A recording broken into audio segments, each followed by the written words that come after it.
Nós vamos meditar sobre o seguinte tema: enfrentar lutas, sim, desistir, jamais.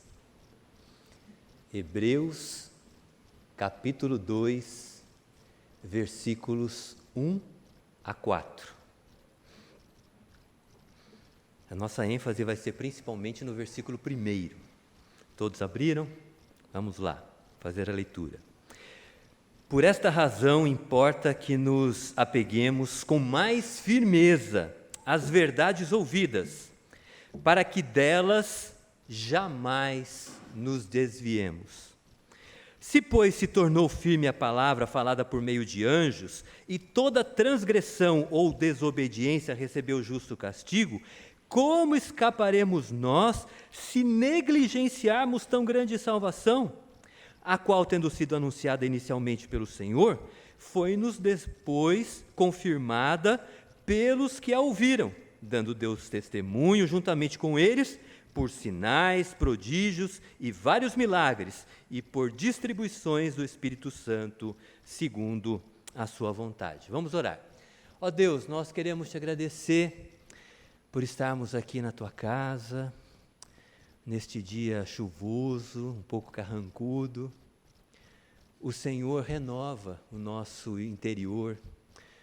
Estarmos na tua presença nos traz tranquilidade, nos traz paz, nos traz esperança, nos traz segurança.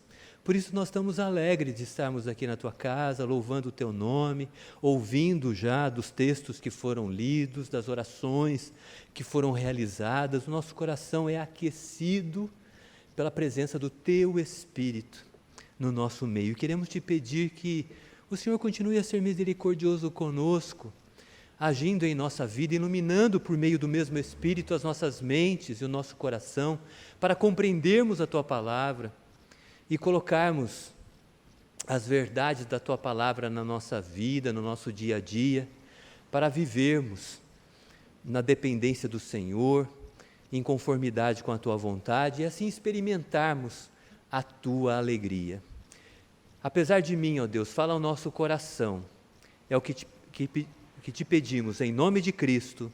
Amém.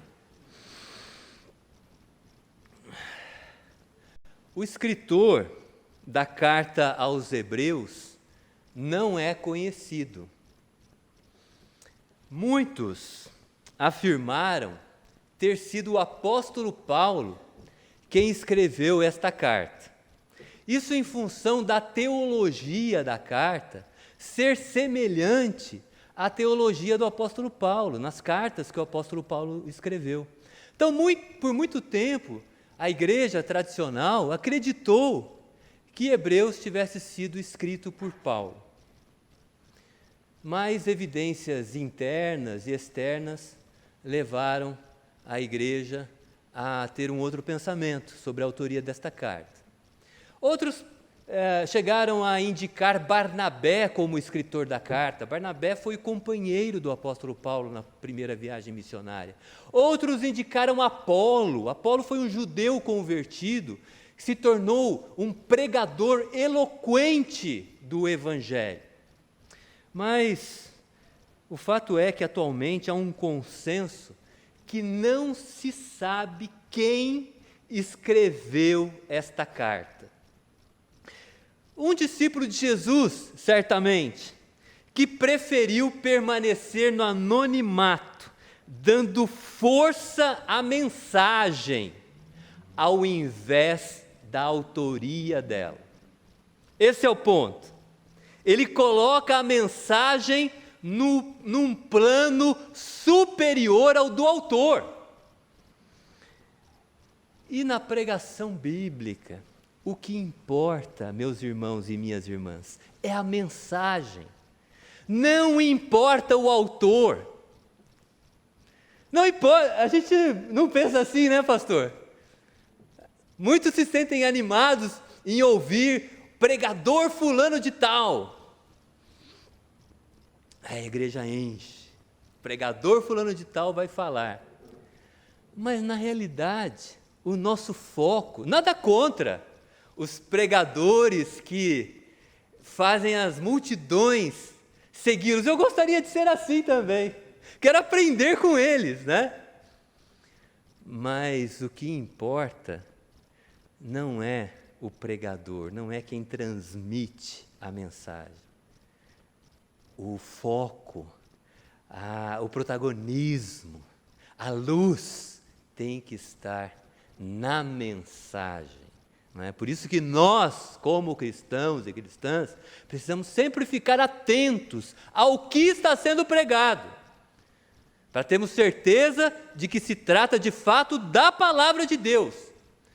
Porque se não for a palavra de Deus, que importa quem está pregando aquela mensagem? Na pregação bíblica, o que importa é a mensagem. A quem esta carta foi escrita? Se você iniciar o texto da epístola, da carta aos Hebreus, você vai verificar que não há destinatários especificados. Por exemplo, quando o apóstolo Paulo escreve as suas cartas, já no título aparecem os destinatários, né? Primeira carta ou epístola de Paulo aos Coríntios. Nós já sabemos, Paulo está escrevendo aos Coríntios. Epístola de Paulo aos Efésios. Paulo está escrevendo aos irmãos, às irmãs que congregam na igreja de Éfeso. E assim por diante. É fácil identificar o destinatário quando Paulo escreve. Aqui não há destinatários especificados.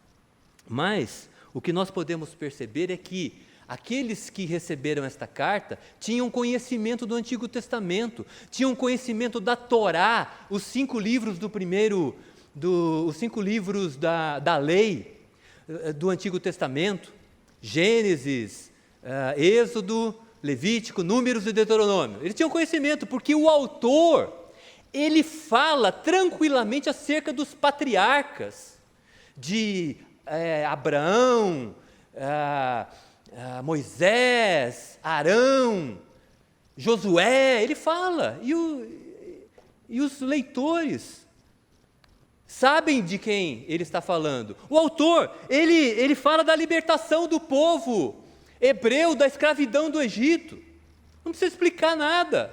Eles sabem, os ouvintes sabem do que está sendo dito. O autor fala da aliança com Deus lá no Monte Sinai, em que Moisés recebeu as tábuas da lei lá no Monte Sinai. Ele fala do sacrifício dos animais, do sangue dos animais derramado para purificação de pecados. E todo mundo entende. Então, já que seus leitores da carta, estão familiarizados com os assuntos da lei de Deus, da Torá, do Antigo Testamento, essa carta foi escrita a judeus, mas certamente judeus convertidos ao cristianismo. Agora, o que é mais importante para nós?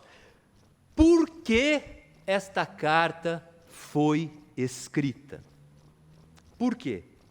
Porque estes irmãos e irmãs judeus, judias, estavam sendo perseguidos por sua fé em Jesus Cristo. Por sua fé em Jesus Cristo, eles estavam experimentando uma exclusão social. Estava difícil arranjar emprego. Ele é cristão. Eles estavam experimentando uma exclusão da comunidade. Nós sabemos que naquele contexto a comunidade era muito importante. Em função disso, muitos estavam apostatando da fé. Ismael, que palavra louca é essa? Apostatar, o que significa? Eles estavam negando a fé em Jesus Cristo e abandonando a igreja. E o autor, ele escreve para não fazerem isso. Não façam isso. Não abandonem a fé, não neguem a fé que vocês creem, em circunstância alguma. Aqui no verso 1 ele diz: importa que nos apeguemos com mais firmeza as verdades ouvidas, para que delas jamais nos desviemos. No capítulo 10, versículo 35, o autor aos Hebreus é enfático: não abandoneis a vossa confiança. Ela tem grande galardão, tem grande recompensa. No verso 38, o justo viverá pela fé. Se você retroceder, nele não se compraz a minha alma. O justo viverá, não é para retroceder, não é para dar um passo atrás. Nós não somos, verso 39, 10, 39, nós não somos dos que retrocedem para a perdição. Somos, entretanto, da fé para a conservação da alma. Percebe a mensagem? Essa é a essência da mensagem da carta aos Hebreus. Estava havendo o abandono da fé, e o escritor escreve: não façam isso. E qual que é o argumento dele? Ele vai mostrar: olha, Jesus Cristo é o cumprimento do Antigo Testamento. Os patriarcas, eles falavam do Messias, que é Jesus Cristo. A libertação da escravidão do Egito é figura da libertação da escravidão do pecado em Jesus. O sacrifício dos animais, o sangue daqueles animais, é figura do sangue de Cristo derramado na cruz. Vocês vão voltar a isso novamente. Vocês não compreendem a realidade. Oposição, perseguição ou qualquer outro sofrimento da vida podem nos fazer abandonar a fé em Jesus Cristo. Essa é a nossa força moral.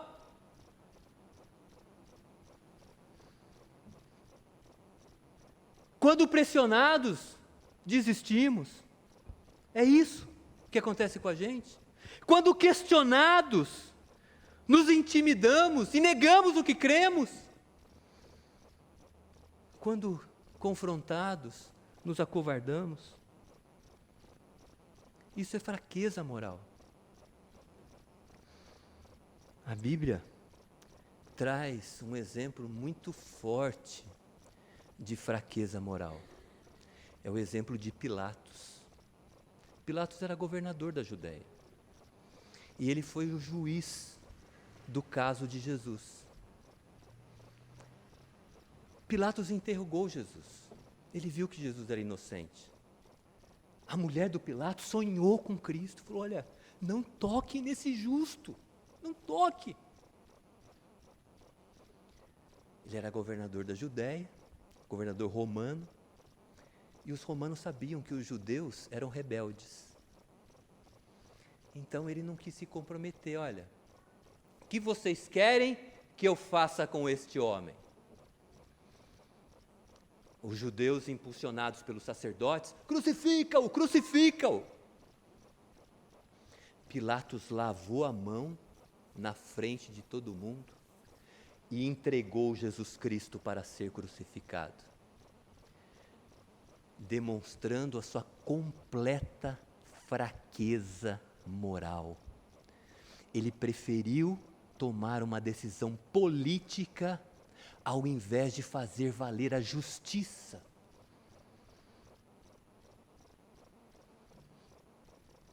Negar a fé e abandoná-la significa dar as costas a Jesus, assim como fez Pilatos. O texto da nossa meditação, ele começa com uma expressão importante, né? Versículo 1 diz assim: por esta razão, vamos ler todo o versículo novamente. Por esta razão importa que nos apeguemos com mais firmeza às verdades ouvidas, para que delas jamais nos desviemos. O texto começa com essa expressão: por esta razão. Essa expressão, por esta razão, é uma expressão conclusiva. O que significa isso? Ele estava dizendo algo atrás, antes de dizer isso, que é importante. E por ser importante, ele conclui: por esta razão. nos apeguemos com mais firmeza às verdades ouvidas, para que delas jamais nos desviemos. Então, ele faz a ligação do capítulo 2 com o capítulo 1. E o que é dito no capítulo 1? No capítulo 1, meus irmãos e minhas irmãs, é dito que Jesus é superior. Superior a quem? Veja o verso 1 e 2 do capítulo 1. Havendo Deus outrora falado, muitas vezes e de muitas maneiras, aos pais, aos patriarcas, também pelos profetas, nestes últimos dias, que são os nossos dias, hein? Últimos dias na Bíblia é o período entre a primeira vinda de Jesus e a sua volta. É o nosso período, últimos dias. Porque nesses últimos dias nos falou pelo Filho, a quem constituiu o herdeiro de todas as coisas, pelo qual também fez o universo. O que esse texto está dizendo? Olha, Deus, lá no princípio, ele havia falado pelos patriarcas, lá por Abraão, por Isaac, por Jacó, por Moisés, por Arão. Depois ele continuou falando pelos profetas. Moisés também um profeta. E tantos outros profetas do Antigo Testamento. Porém, agora, ele vos fala pelo Filho. O seu Filho, Filho de Deus. A mensagem é: Jesus é superior aos patriarcas. Jesus é superior aos profetas. Mas o texto diz que Jesus também é superior a outro grupo aqui, olha. Verso 4. Tendo se tornado, está falando de Jesus, tão superior aos anjos, quanto herdou mais excelente nome do que eles. Pois a qual dos anjos disse jamais: tu és meu filho, hoje te gerei? Eu lhe serei por pai e ele me será por filho? E no verso 14 ainda diz: não são todos eles, os anjos, espíritos ministradores, enviados para serviço a favor dos que hão de herdar a salvação? O texto está dizendo, olha, Jesus é superior aos anjos. E no pensamento judaico isso era importante, porque a lei, vai ser dito aqui no capítulo 2, verso 2, a lei foi entregue a Moisés através do ministério dos anjos. Mas o escritor aos Hebreus disse, olha, Jesus é superior a eles, Jesus é superior aos patriarcas, Jesus é superior aos profetas. Se nós continuarmos no capítulo 3, ele vai mostrar que Jesus é superior a Moisés. Se nós continuarmos no capítulo 7, vai mostrar que Jesus é superior aos sacerdotes, aqueles que ministravam no templo. Jesus é superior. Vocês vão abandoná-lo na dificuldade? Por isso que ele diz, por esta razão, não abandone. Façam o quê? Importa que nos apeguemos com mais firmeza às verdades ouvidas. Na dificuldade, se apegue ainda mais às verdades ouvidas. O que significa apegar-se? A ideia de apegar é segurar, reter, não largar. Pense numa pessoa afundando. Não sabe nadar, está na água, afundando. De repente ela vê uma placa de madeira. Ela vai se debater boiando na água, né? Ela vai se debater para apegar-se a essa placa.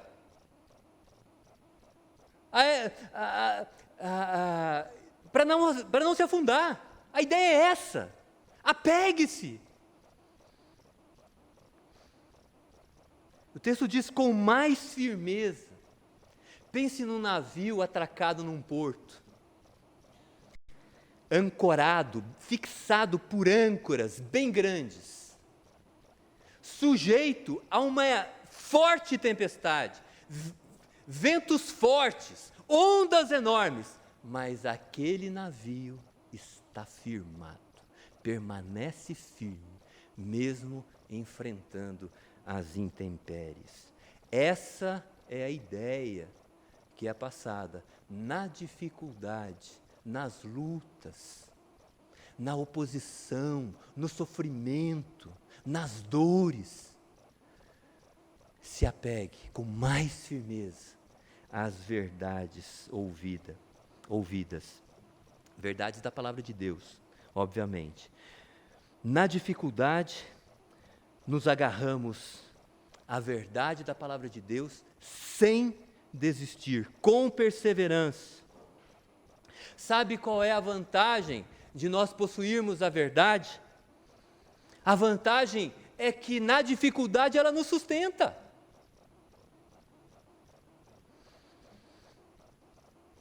A utilidade da nossa fé não está associada aos momentos de conforto, mas sim aos momentos difíceis. Se aquilo que você crê não te ajuda na dificuldade, para que serve? Na dificuldade, é aí que eu quero me apegar como uma prancha que vai me salvar de morrer afogado. Vou me agarrar.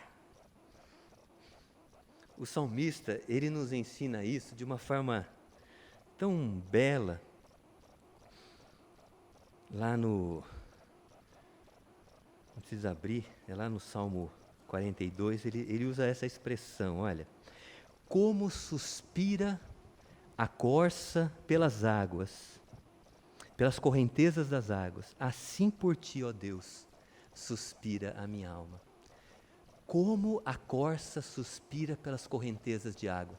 Sabe por que é importante as correntezas, ou que são importantes as correntezas para a corça? Porque a corça ela está sempre se banhando. Caso ela não se banhe constantemente, o corpo dela produz um odor muito forte que a torna vulnerável aos seus predadores, aos animais predadores dela. Então é uma questão de sobrevivência. Não é só o fato dela dessedentar-se, tomar água nas correntezas, nas correntes de água. Ela precisa disso para se proteger. E o salmista diz, assim como a corça tem necessidade das correntes de água, assim por ti suspira minha alma, ó Deus. E quando ele escreveu este salmo, isso que é mais importante, esse salmo é um salmo de lamentação. O salmista estava no exílio, estava distante da sua casa. E ele se lembrava com saudade do tempo em que ele estava no seu lar, na sua terra natal. Ele está triste.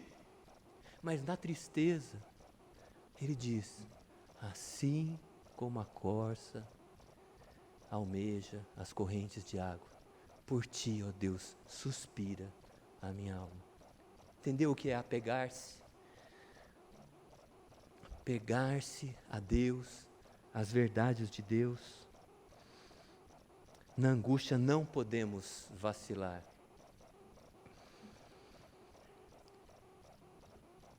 Ao contrário, na angústia precisamos lançar a nossa ansiedade em Deus. Pedro ele diz assim, irmãos, humilhai-vos sob a poderosa mão de Deus, para que ele em tempo oportuno vos exalte, lançando sobre ele toda a vossa ansiedade, porque ele tem cuidado de vós. Apegar-se às verdades na dificuldade.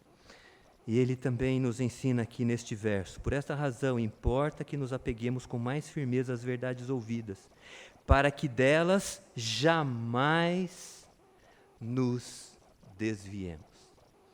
Na dificuldade, nós somos tentados a nos desviar das verdades de Deus. Desviar, a ideia de desviar aqui, é a ideia de deslizar, escorregar, para seguir outro rumo, fugindo de consequências ou da responsabilidade. Sabe aquela escorregadela sutil? Escorregar sutilmente, para tomar outro rumo. A ideia é exatamente essa. Eu pensei, como eu vou ilustrar essa verdade bíblica? Eu estava pensando, eu me lembrei de um fato que aconteceu há 14 anos atrás. A atitude de um capitão de um navio, de um cruzeiro, navio-cruzeiro, chamado Costa Concórdia. Este capitão, chamado Francesco Schettino, ele era bem orgulhoso e este navio ele passava próximo da ilha de Gílio, na Itália, na região da Toscana, e o navio, os tripulantes do navio davam com a mão para as pessoas.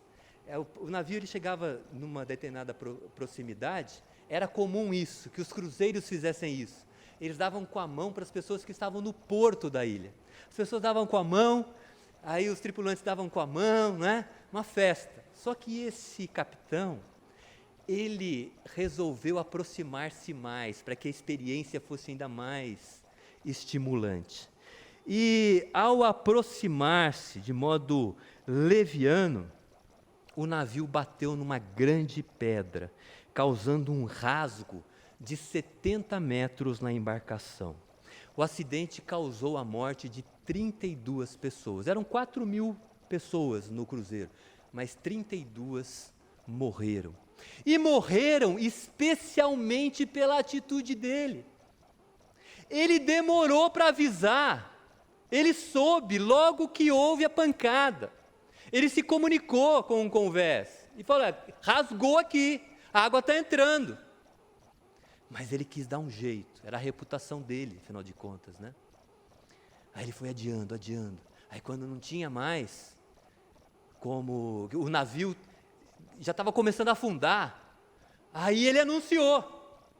E quando anunciou, ele passou a direção do navio ao imediato dele e foi embora, escorregou, né? Desviou da responsabilidade dele. Ele não assumiu a responsabilidade dele. É assim que às vezes as pessoas se desviam da sua responsabilidade tentando fugir das consequências dela. Não foi o caso dele, porque o tribunal da Itália o condenou a 16 anos de prisão, parece-me que até hoje ele está preso. Lá acho que não tenha a pessoa sair mais cedo da prisão, ou as regras são bem mais rígidas em relação a cumprir uma parte da pena e sair mais cedo, né? Esqueci como é que chama isso no linguajar jurídico. Mas, na dificuldade, nós somos tentados a desviar para escapar das consequências da nossa responsabilidade. Um outro exemplo aqui. Você já... Olha o exemplo, hein? Bem realístico, hein? Você já pensou em se separar do cônjuge após uma sequência de conflitos? Eu tenho certeza que não, vocês são todos santos, né? Eu já pensei. Em meio a conflitos, já passou isso pela minha cabeça. É claro, né? Eu não quero aqui condenar aqueles que se separaram e se divorciaram. Eu tenho um amigo que diz assim: cada caso é um caso e precisa ser analisado dentro do seu cada qual. Eu gosto dessa frase. Cada caso é um caso e precisa ser analisado dentro do seu cada qual, né? É claro que a nossa luta vai ser sempre para que o casal permaneça junto. Mas eu já enfrentei conflitos tensos conjugais. E nesse momento, como cristão, o que nós fazemos? O que nós fazemos? Nos momentos tensos da vida, o que nós deveríamos fazer? Clamar a Deus: Senhor, tem misericórdia. E eu falo: Senhor, como é que eu estou agindo assim com a minha esposa? Eu sou um discípulo de Jesus Cristo, tem misericórdia de mim. Tem misericórdia de nós. E Deus é tão bom que Ele sempre vem ao nosso socorro e nos ajuda e nos restaura. Nos momentos tensos da vida, ao invés de procurarmos o caminho mais fácil, Precisamos clamar a Deus. Outro exemplo é ligado à vida financeira, né? Tentação de pagar menos imposto. Você sabe que você paga o imposto em cima da sua renda. Então, se você arrecadou, a lei diz, arrecadou, ultrapassou o limite de isenção, tem lá, de acordo com o que você arrecadou, a alíquota do imposto a ser paga. Ah, mas como as pessoas dão um jeitinho para pagar menos, né? Dá uma desviada. Cada caso é um caso, dentro do seu cada qual, né? Quiser fazer isso, né? Mas no momento da dificuldade, Senhor, está difícil pagar esse imposto, me ajuda. Eu precisei usar o dinheiro para outras coisas. Nos momentos difíceis, nós somos tentados a desviar. Queria contar para vocês uma história da Bíblia, que é a história de Neemias. Neemias, ele era copeiro do rei Artaxerxes, um rei medo-persa.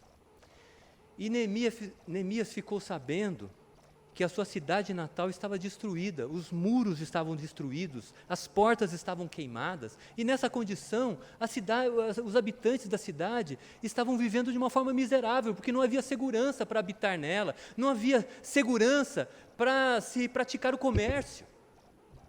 E Neemias ficou triste com essa situação, quando ele soube disso. E o rei percebeu o semblante triste de Neemias e perguntou a ele: Neemias, o que está acontecendo? Ele falou: olha, estou triste por conta disso. Rei, eu quero te fazer um pedido.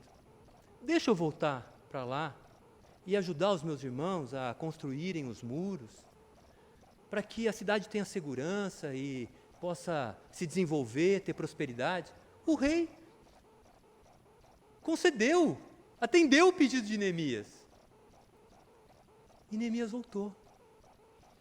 Neemias estimulou muitas lutas lá internas, estimulou os irmãos a juntos construírem as muralhas novamente da cidade. Neemias enfrentou muita oposição externa. Os inimigos da cidade de Jerusalém não queriam que os muros fossem reconstruídos. Mas eles perseveraram, lutaram, construíram os muros. Só faltava agora a colocação dos portais, das portas, para que a cidade novamente tivesse segurança. Nesse momento, os inimigos de Neemias tiveram uma ideia: olha, enquanto esse homem estiver aí, a gente não vai ter êxito na nossa empreitada de sabotar a construção desse muro. Vamos dar um jeito nesse cara. A Bíblia diz, vamos praticar o mal contra ele. Eles queriam matá-lo. E chamaram assim: Neemias, olha, eu sei que nós já tivemos muitos problemas, né? Mas na realidade, eu queria conversar com você. Suba aqui, nesse local que nós estamos, e nós vamos conversar sobre o que está acontecendo, vamos tentar reconciliar, vamos tentar ajustar todas as coisas para a gente seguir em frente juntos. Era tudo mentira. Eles queriam que Neemias fosse ao encontro deles e no caminho Neemias fosse morto.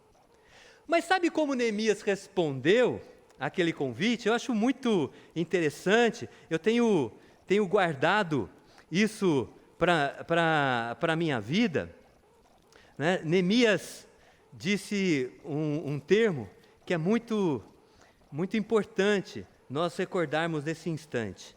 Neemias disse assim: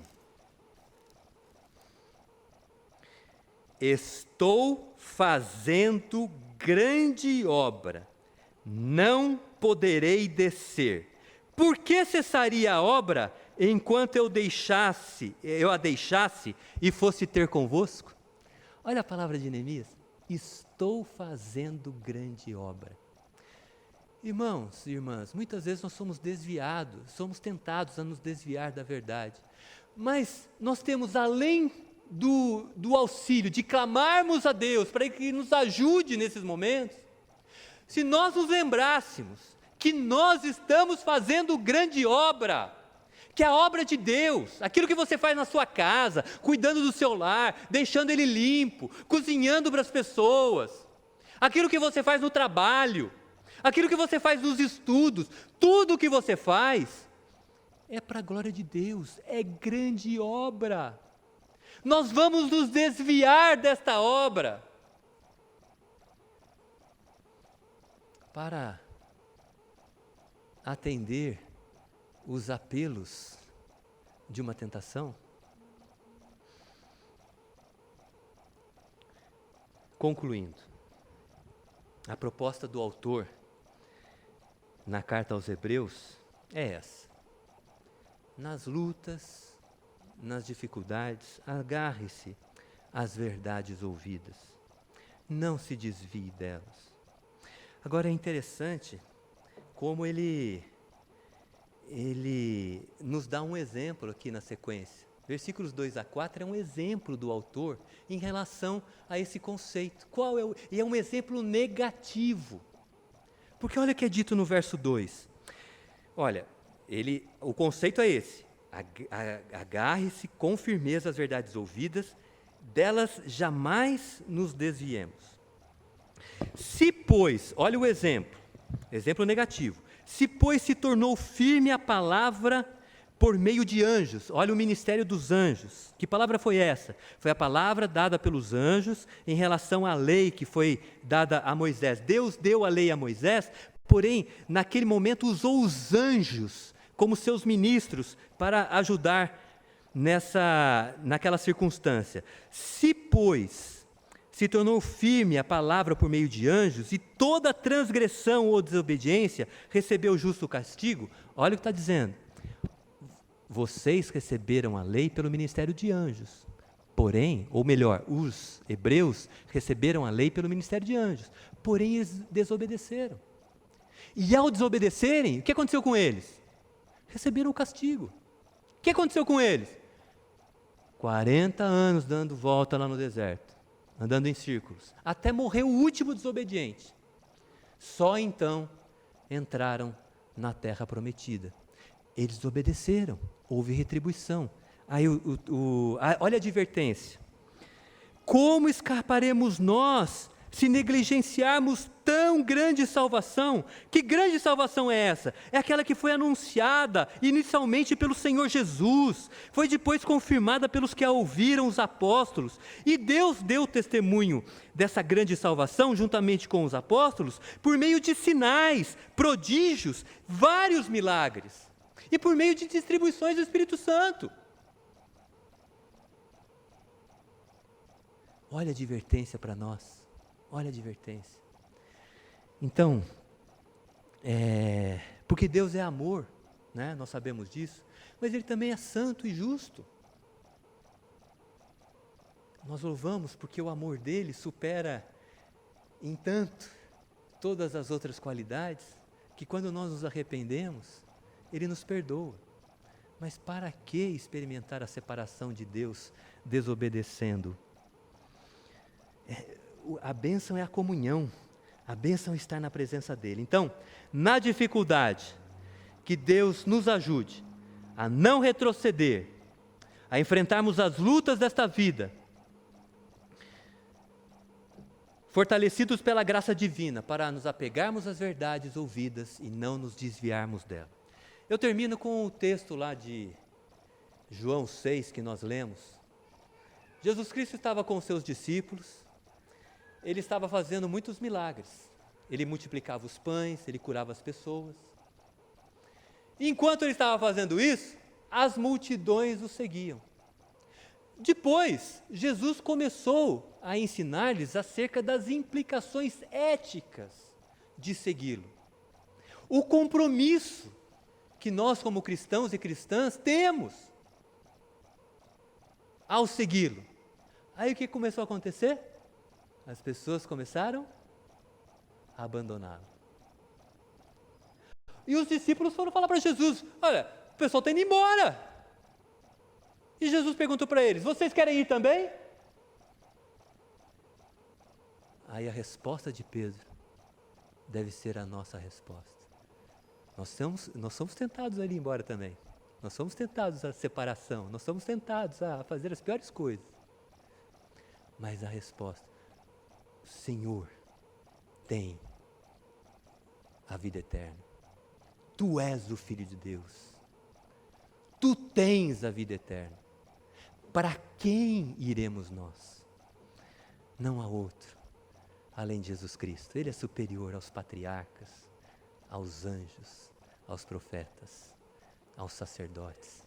Jesus Cristo é superior a tudo e a todos. Nas nossas lutas, nos apeguemos a Jesus. Jamais nos desviemos dele.